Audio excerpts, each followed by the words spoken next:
तो फंक्शन के अंदर बेटा सबसे पहले हम डेफिनेशन को समझते हैं कि व्हाट इज अ फंक्शन।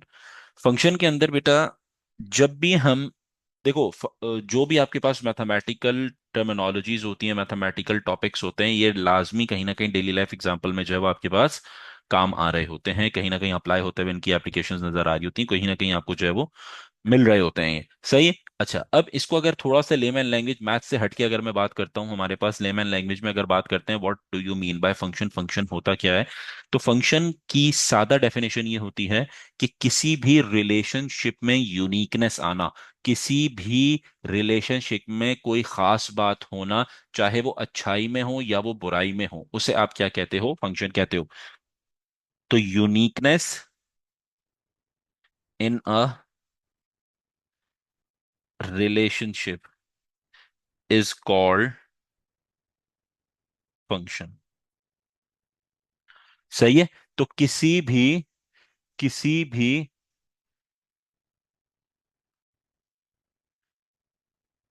भी फंक्शन रिलेशनशिप के अंदर आपके पास क्या आना, यूनिकनेस आना, कोई खास बात आना, चाहे वो अच्छाई में हो या फिर बुराई में हो। लेट सपोज मैं ये बात करता हूं, I have 30 number of students in my class.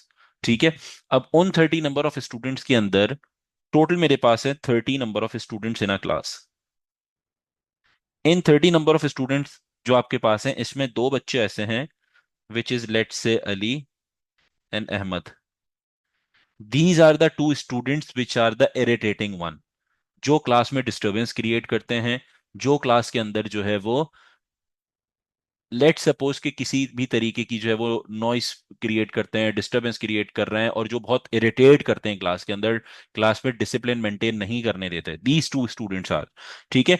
अब जो मेरा बिहेवियर आउट ऑफ दीज 30, जो 28 स्टूडेंट्स होंगे, समझना मेरी बात को बेटा, आउट ऑफ दीज 28 स्टूडेंट्स के साथ जो मेरा बिहेवियर होगा दैट इज क्वाइट डिफरेंट, और जो इन दो के साथ मेरा बिहेवियर होगा दैट इज क्वाइट डिफरेंट। मैंने क्या कहा कि मेरा जो स्टाइल बिहेवियर किसी भी रिलेशनशिप के साथ यूनिक होना, किसी भी अच्छाई या बुराई की वजह से उसे फंक्शन बनाता है। So if I talk about my relationship with these 28 students is the normal one which is called as a relationship. यानी ये क्या कहलाएगा, this is a relationship with the 28 students. And if we talk about these two, so I am having the unique kind of relationship with these two students. तो मेरा और इनके साथ जो है वो रिलेशनशिप सादा नहीं होगा, बल्कि this is known as a function, ये फंक्शन कहलाएगा। ठीक है। तो अब हमारे पास यहां पर, क्योंकि उन्होंने क्या किया, उस रिलेशनशिप को खास बना दिया बाय देयर इरिटेटिंग एटीट्यूड, उस वजह से मेरा बिहेवियर उनके साथ चेंज हुआ, मेरा टेम्परामेंट उनके साथ चेंज हुआ, जिस वजह से जो है वो अब हम लोगों का जो रिलेशन है वो एक बिल्कुल जो नॉर्मल सबके साथ रिलेशन है वो नहीं रहा, बल्कि खास रिलेशन में बदल गया। जब वो खास रिलेशन पे बदल गया, so now we are having the function in between us. ठीक है। अब हमारे बीच में क्या है, फंक्शन की प्रॉपर्टी यहाँ पे यूज हो रही है। सिमिलरली अगर मैं मैथ्स की बात करता हूं, तो मैथ्स के अंदर आपके पास इक्वेशन है, let suppose y is equals 3x - 1। ये मेरे पास इक्वेशन है। अब यहां पर हमारे पास दो टाइप के वेरिएबल होते हैं, एक होता है बेटा इंडिपेंडेंट वेरिएबल। इंडिपेंडेंट वेरिएबल क्या होता है, ऐसा वेरिएबल जिसके अंदर हम वैल्यूज अपनी तरफ से सब्सटीट्यूट कर सकते हैं। What is meant by independent variable, ऐसा वेरिएबल जिसके अंदर हम वैल्यूज जो है वो अपनी तरफ से सब्सटीट्यूट कर सकते हैं। आपने ग्राफ ऑफ फंक्शंस में पढ़ा होगा, जिसके अंदर हम यहाँ पे कहते हैं कि we are having the limit from -3 till +3, and you have to substitute these values in place of independent variable. जब आप सब्सटीट्यूट करते हो तो वन बाय वन आप x की वैल्यू सब्सटीट्यूट करोगे, you are getting the answer of y। इसका मतलब यह है कि माई y is the dependent variable which is totally depending on the value of x। If I substitute the value of x then I get the value of y, otherwise मेरा y का answer यहाँ पे नहीं आ सकता। ठीक है। जब तक मैं x की वैल्यू सब्सटीट्यूट नहीं करूंगा, मेरा y का आंसर यहाँ पे नहीं आ सकता। अब क्वेश्चन ये है, अगर लेट सपोज मैंने x की वैल्यू यहाँ पे जो है वो सब्सटीट्यूट की 0, 1 एंड 2, तो क्या मेरे y के आंसर्स यहाँ पे चेंज हो रहे हैं। अब यहाँ पे आप चेक करोगे, सबसे पहले अगर मैं x की वैल्यू सब्सटीट्यूट करता हूँ, तो यहाँ पे मैंने 0 सब्सटीट्यूट किया तो ये वैनिश हो गया, 3 × 0 = 0, सो आंसर आ गया -1। अगर मैं 1 सब्सटीट्यूट करता हूं इस इक्वेशन में इन place of this x, so 3 × 1 = 3, -1 which is equals 2, तो y का आंसर आपके पास 2 आ रहा है। If I substitute 3 into 2, x की जगह 2 सब्सटीट्यूट करता हूं, -1, तो 6 - 1 विल गिव मी आंसर 5। तो मेरे पास यहाँ पे आंसर क्या आ रहा है बेटा? 5 आ रहा है। If I am getting the different values of y in substituting different values of x, अगर मेरा आंसर जो है वो y का क्या आ रहा है? डिफरेंट आ रहा है हर डिफरेंट x की वैल्यू के ऊपर, so this function is known as, this equation is known as a function. ये इक्वेशन क्या कहलाएगी? फंक्शन। मैथमेटिकल टर्म है। जब भी आपके पास डिफरेंट वैल्यूज ऑफ x के ऊपर डिफरेंट वैल्यूज ऑफ y निकल के आएगा, तो आप कहोगे ये जो इक्वेशन मेरे पास है, this equation is known as a function, मेरे पास हो जाएगा। ठीक है। अब फंक्शन के अंदर हमारे पास कुछ टाइप्स आती हैं जिसको मैं आपके सामने डिस्कस कर रहा हूं। सही है। सबसे पहले आपके पास आती है टाइप्स ऑफ फंक्शन के अंदर, फर्स्ट टाइप है one to one function. Second type आपके पास है यहाँ पे मैनी टू वन फंक्शन। अच्छा, फंक्शन की बहुत सारी टाइप्स होती हैं, हम हर टाइप को यहाँ पे इन डिटेल डिस्कस नहीं कर रहे हैं। हम उन टाइप्स को डिस्कस कर रहे हैं जो आपके पेपर के पॉइंट ऑफ व्यू के लिए इंपॉर्टेंट है। ठीक है। So one to one function, many to one function आपके पास है। उसके बाद आपके पास यहाँ पर कॉम्पोजिट फंक्शन है।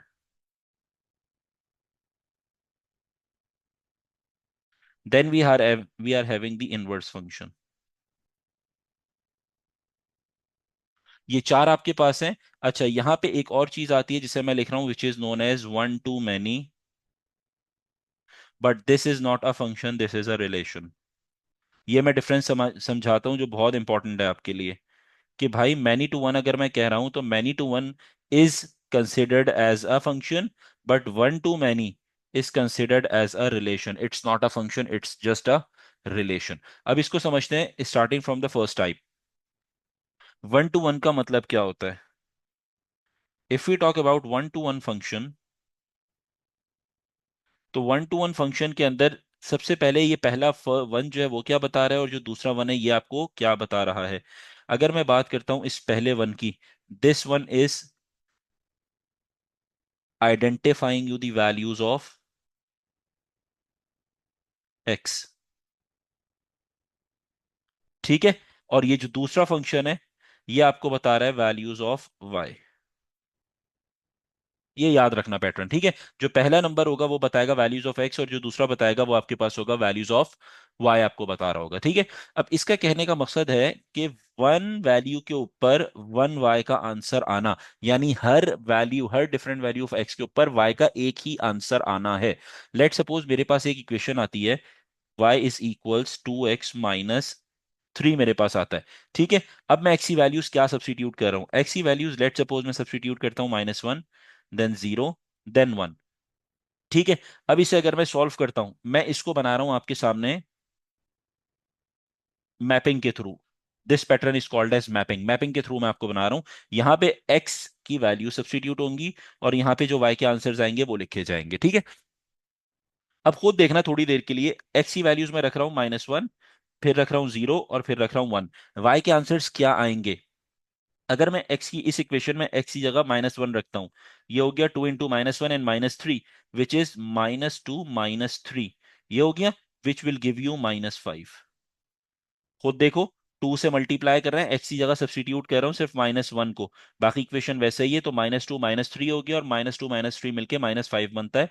तो -1 जब सब्सटीट्यूट किया तो मेरा आंसर आया -5।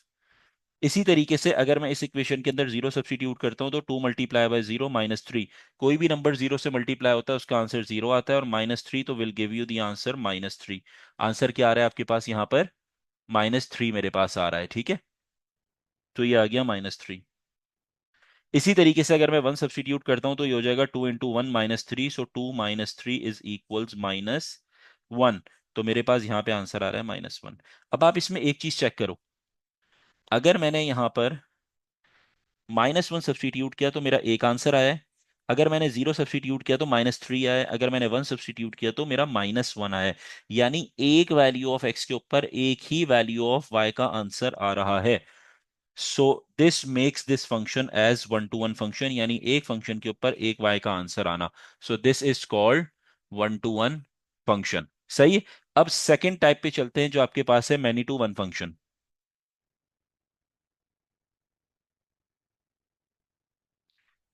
मैनी टू वन फंक्शन आपके पास है बेटा।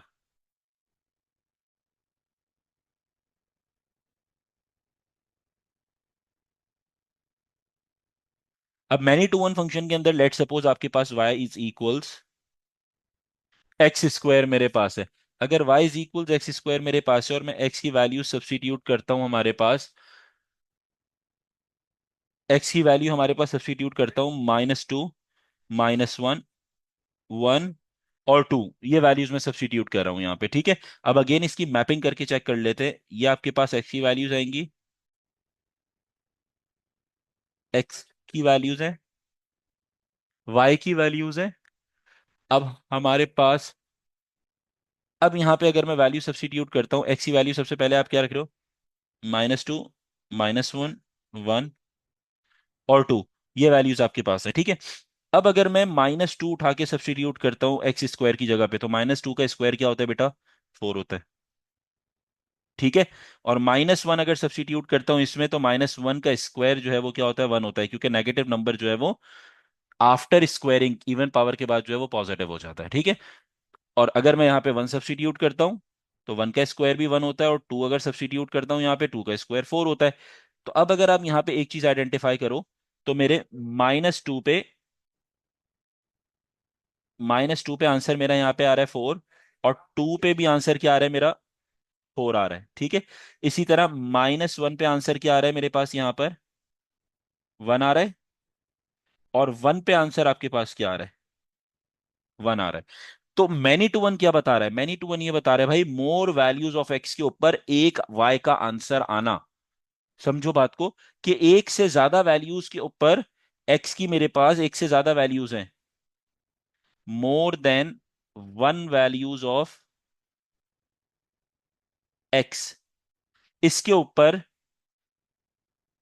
Only one value of y, y का खाली एक आंसर आना। तो ये मेरे पास क्या कहलाता है बेटा, मैनी टू वन फंक्शन कहलाता है। एक से ज्यादा वैल्यूज ऑफ एक्स, यानी -2 और 2, एक से ज्यादा हो गई एक्स की वैल्यू, और इस पे एक आंसर आ रहा है वाई का, यानी 4। इसी तरह -1 और 1, एक्स की एक से ज्यादा वैल्यू हो गई और एक आंसर आ रहा है मेरे पास 1। तो इस टाइप ऑफ, ये जो टाइप ऑफ फंक्शन होता है इसको क्या कहलाते हैं बेटा, मैनी टू वन फंक्शन कहलाता है ये, ठीक है। ये टाइप्स आपको पता होनी चाहिए, क्योंकि इससे रिलेटेड क्वेश्चन आपके पास आ सकता है for IGCSE in paper 2 and O levels in paper 1। क्योंकि एक या दो नंबर का क्वेश्चन आता है, तो आपको पता होना चाहिए भाई ये मैनी टू वन है, रीजन पता होने चाहिए इसके क्यों है ये मैनी टू वन, ये 1 to 1 है तो इसके रीजन पता होने चाहिए क्यों 1 to 1 ये फंक्शन है, ठीक है बेटा। अब आते हैं आपके पास, मैं बजाय इसके कॉम्पोजिट पे मूव ऑन करूं और इनवर्स की, ये एक पूरे अलग टॉपिक है, इसके बजाय मैं आ रहा हूं 1 to many फंक्शन पे, 1 to many रिलेशन के ऊपर, इसको डिस्कस कर रहा हूं समझाने के लिए। पहले 1 to many रिलेशन होता क्या चीज है,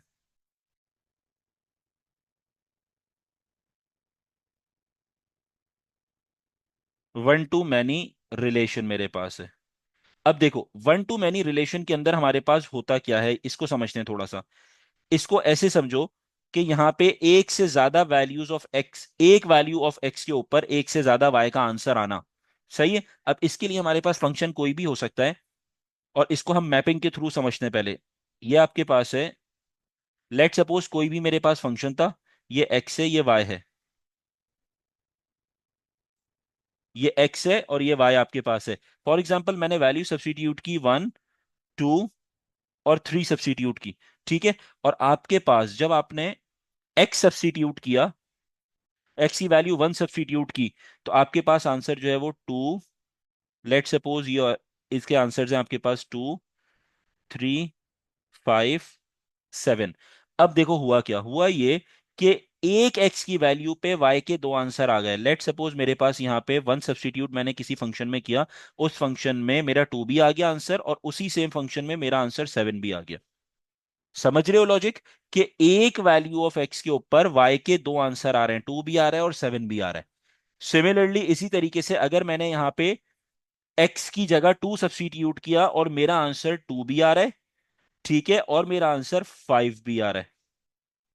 इस लॉजिक को भी समझो, कि आपके पास अगर मैंने एक्स की वैल्यू 2 सब्स्टिट्यूट की और मेरे वाई के दो आंसर आ रहे हैं, 2 भी आ रहा है और वाई का आंसर 5 भी मेरे पास यहां पर आ रहा है, तो एक एक्स की वैल्यू पे वाई के एक से ज्यादा आंसर आना, this is not a function, ये कभी भी फंक्शन नहीं कहलाता। इस टाइप ऑफ इक्वेशन को सिंपल रिलेशन कहा जाता है between the two variables.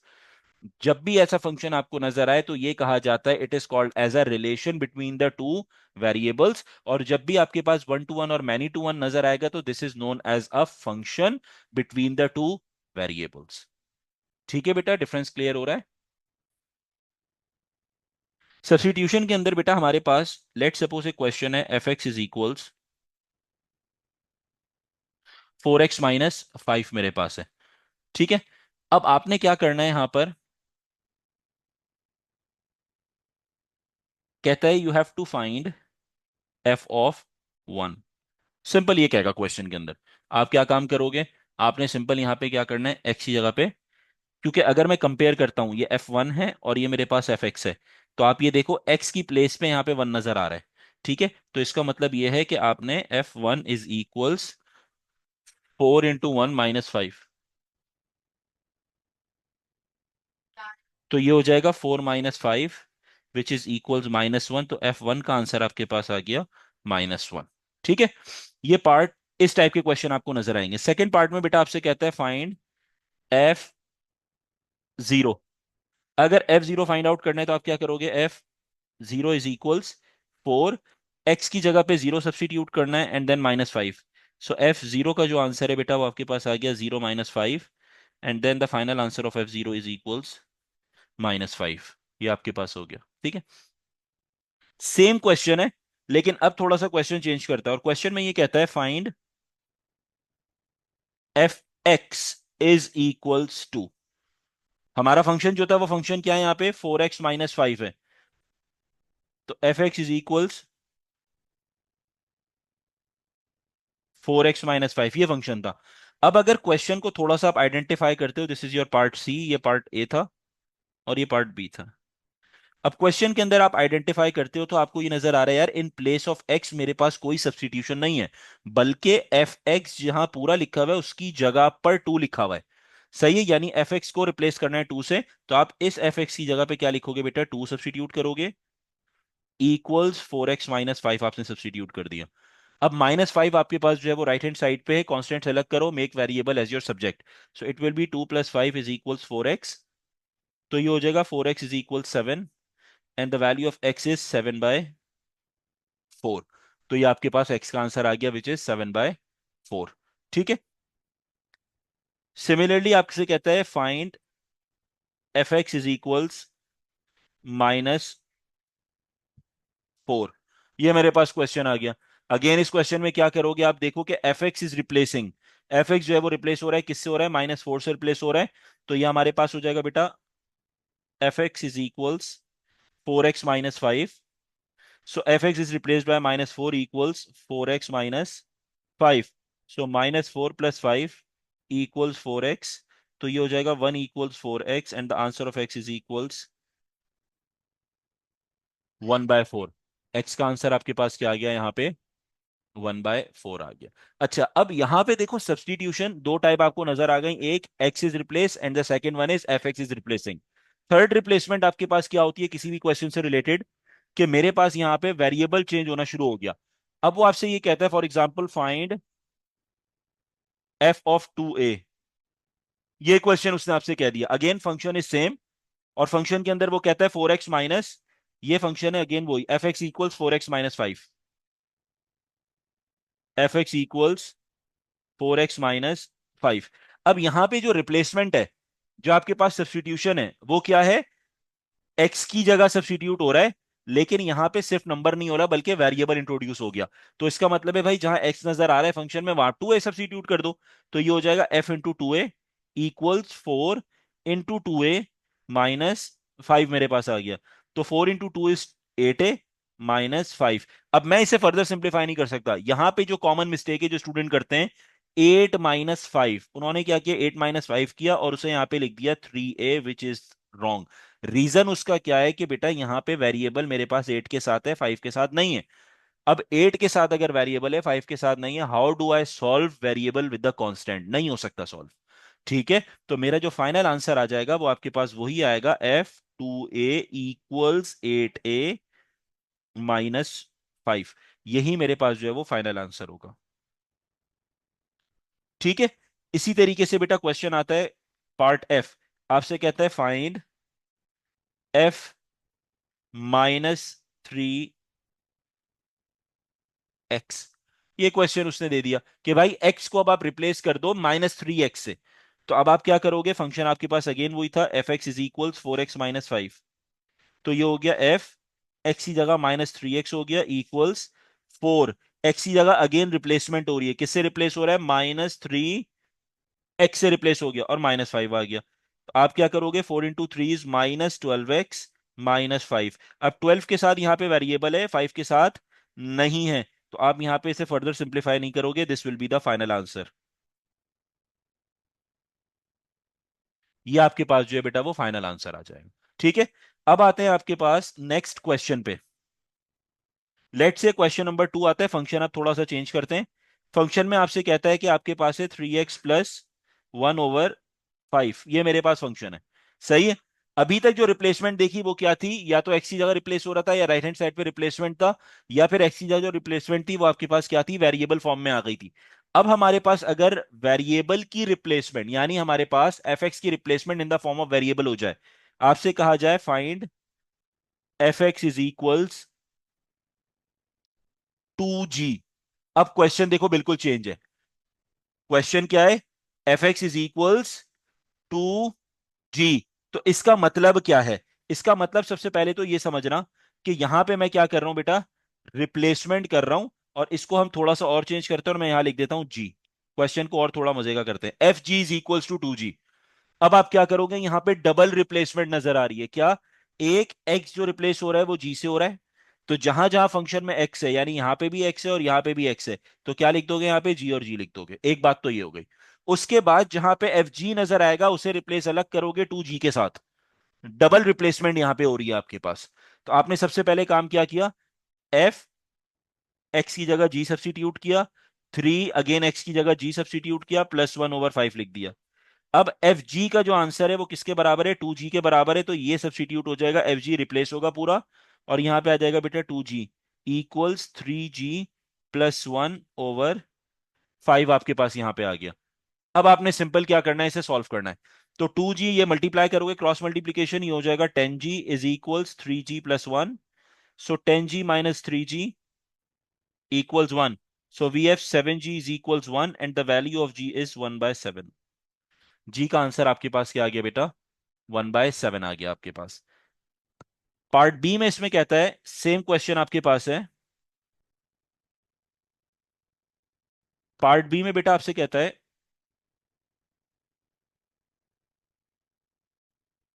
Find f minus g is equals 3 + g। ये उसने क्वेश्चन दे दिया। अब डबल रिप्लेसमेंट है अगेन, और डबल रिप्लेसमेंट के अंदर आपने काम क्या करना है, यहां पर सबसे पहले क्या काम करोगे, इस एक्स को रिप्लेस करोगे -g के साथ। हमेशा हमेशा हमेशा याद रखना, ब्रैकेट पहले रिप्लेस होता है। ठीक है, तो ब्रैकेट की रिप्लेसमेंट क्या हो गई, एफ -g, जहां जहां एक्स है वहां -g रख दो। तो एक्स की जगह -g आ गया बेटा, +1/5 आपके पास आ गया। अब F -g it self is replacing, F -g जो है वो क्या हो रहा है, अपना जो है वो रिप्लेस हो रहा है। ठीक है, अच्छा बेटा, अब आपके पास यहाँ पे f - g जो है वो पूरा रिप्लेस हो रहा है अकॉर्डिंग टू द क्वेश्चन, किससे, क्योंकि ये f - g 3 + g के बराबर है। तो ये हो जाएगा 3 + g, ये हो गया इक्वल्स -3g +1/5। अब 3 + g, जब ये वाला 5 डिनोमिनेटर से इधर जाके मल्टीप्लाई होगा, तो ये मेरे पास क्या हो जाएगा, 3 + g, और ये हो जाएगा 5 से मल्टीप्लाई इक्वल्स -3g + 1। तो ये हो गया 15 + 5g इक्वल्स -3g + 1। तो 15, एक काम करो, वेरिएबल को लेफ्ट हैंड साइड पे भेज दो, 5g - 3g था, लेफ्ट हैंड साइड पे आके +3g हो गया इक्वल्स 1 - 15 हो गया। तो 5 + 3 is 8g equals -14।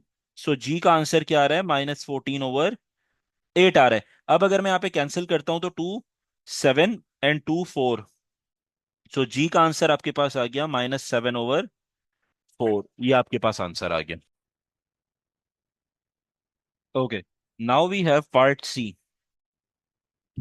Part C के अंदर बेटा सेम फंक्शन आपके पास यूज हो रहा है, and function is f x equals 3x + 1।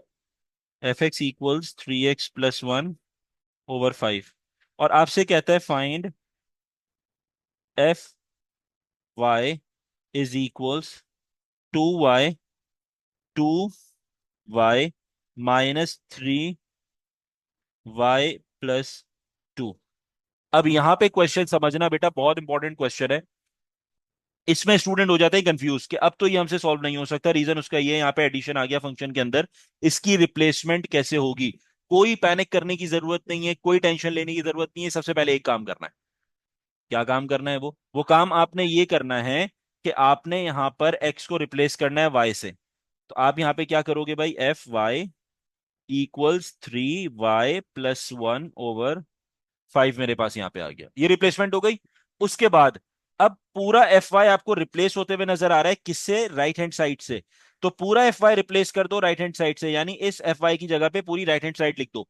जब मैं राइट हैंड साइड यहाँ पे लिखूंगा तो ये हो जाएगा 2y-3y+2 इक्वल्स 3y+1/5। ये मेरे पास आ गया। ये बात भी क्लियर होती है? सही है। अब आप क्या करोगे, सिंपल अलजेब्रा यूज करना है, अपने ब्रैकेट्स ओपन करना है और ब्रैकेट्स ओपन करके इसकी सिंप्लीफिकेशन करनी है। कोई रॉकेट साइंस नहीं है, कोई इसमें जो है कोई खास चीज आपने जो है वो नहीं करनी यहाँ पे। सही है। तो आपके पास ये क्या हो जाएगा, 2y -3y, ब्रैकेट ओपन हो रहा है अलजेब्रा का, -3y, उसके बाद ये वाला माइनस और ये plus, minus plus is minus, तो 3 × 2 = 6, ये हो गया इक्वल्स 3y+1/5 हो गया। 2y-3y will give you answer -y, -1y, 1 नहीं लिखते तो -y, -6 इक्वल्स 3y+1/5 आपके पास यहाँ पे आ गया। अब आप क्या करोगे, क्रॉस मल्टीप्लीकेशन करोगे, ये क्रॉस मल्टीप्लाई होगा, 5 इधर आके मल्टीप्लाई होगा -y -6 से, विच इज इक्वल्स 3y+1। ये आपके पास हो गया। ठीक है। अब आपने क्या करना है नेक्स्ट स्टेप में, ब्रैकेट ओपन, तो -5y -6 × 5 = 30 इक्वल्स 3y+1। अब -5y लेफ्ट हैंड साइड पे राइट हैंड साइड पे भेजो, क्योंकि रीजन ये है कि हम हमेशा अपना वेरिएबल पॉजिटिव रखते हैं। सही है। सो ये हो जाएगा -30, यहाँ पे छोड़ो, +1 लेफ्ट हैंड साइड पे आएगा, it will become -1। So -30 -1 equals, और 3y+5y, तो -31 इक्वल्स 8। y आ गया और y का आंसर क्या होगा, -31/8 होगा। अब यहाँ पे एक बहुत कॉमन मिस्टेक बताऊं जो स्टूडेंट करते हैं, यहां तक बिल्कुल सही जाएंगे और यहां से जाने के बाद स्टेप क्या लिखेंगे, स्टेप वो लिखेंगे y = 8/-31, जो गलत है। रीजन उसका ये है कि बेटा आप जो शिफ्ट कर रहे हो, किस नंबर को शिफ्ट कर रहे हो, आप y के पास पास से इस 8 को हटा रहे हो। जब इस 8 को हटा रहे हो y के पास से और ये मल्टीप्लाई में है, तो नीचे जाके 8 डिवाइड में आएगा ना। वो क्या करते हैं, उनका फ्रैक्शन ही गलत करके 8/-31 कर देते हैं, जिससे आंसर गलत आ जाता है। तो जो फाइनल आंसर आपके पास है वो क्या है बेटा, यहाँ पर -31/8, ये आपके पास जो है बेटा फाइनल आंसर आ जाएगा। ठीक है। आपसे कहते हैं बेटा f(2x) इक्वल्स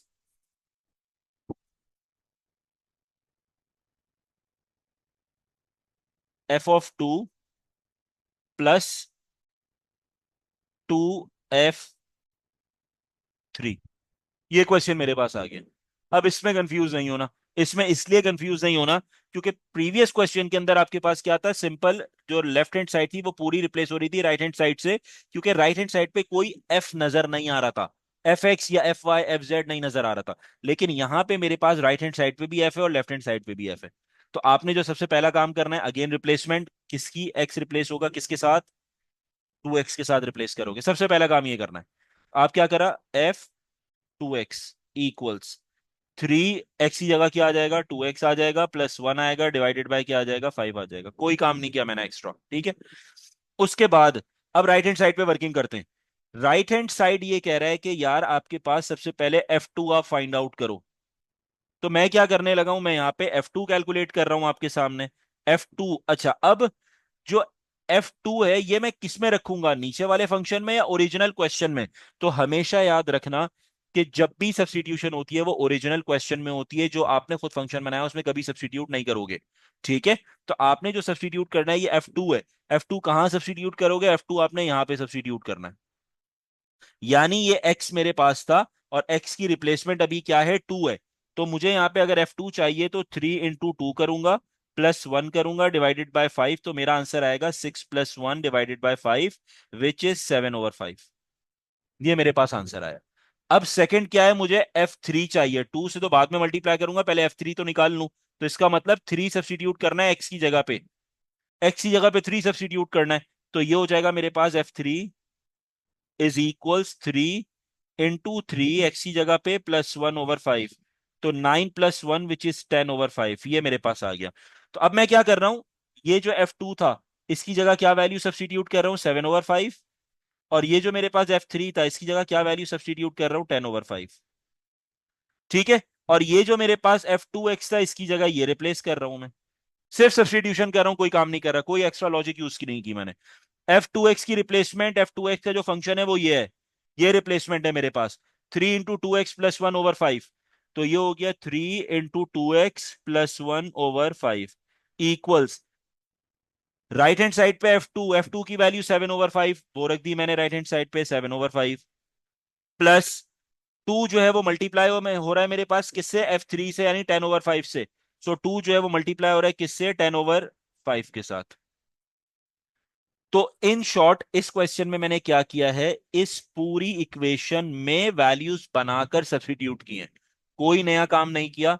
इस पूरी इक्वेशन में क्या किया? वैल्यूज बनाकर सब्स्टिट्यूट की। F2x पहले निकाला इस फंक्शन में सब्स्टिट्यूट करके, वो यहां रख दिया। फिर F2 निकाला इस फंक्शन में सब्स्टिट्यूट करके, वो यहां पे रख दिया हमने। फिर F3 जो है वो फाइंड आउट किया इस वैल्यू में सब्स्टिट्यूशन करके फंक्शन में, यहां सब्स्टिट्यूट कर दिया, और कोई काम नहीं किया। ठीक है, अब वैल्यू सॉल्व कर लेते हैं। ये हो जाएगा 3 × 2 इज 6x + 1/5 इक्वल 7/5, प्लस 2 × 10 = 20/5। यानी यहां पे डिनोमिनेटर सेम है तो मैं 5 लिख सकता हूं और 7 + 20, और यहां पे लिख दूंगा 6x + 1/5, ये इक्वल आ गया। अब अगर क्रॉस मल्टीप्लाई करता हूं तो यहाँ पे 5 मल्टीप्लाई होगा और ये आ जाएगा 6x + 1, डिवाइड में 5 एज इट इज रखो, इक्वल 7 + 20 आ गया आपके पास। अब आपने क्या किया, ये 5 और ये 5 कैंसिल हो गया। हमारे पास जो आंसर है that is 6x + 1 equal 7 + 20 is 27, और उसके बाद 6x is equals 27 - 1, x equals 26/6। अब आप इसकी कैंसिलेशन कर दो with the table of 2। So 2 3 6, 2 13 x का जो आंसर है बेटा वो आपके पास आ गया 13/3। ये आपके पास फाइनल आंसर आ गया।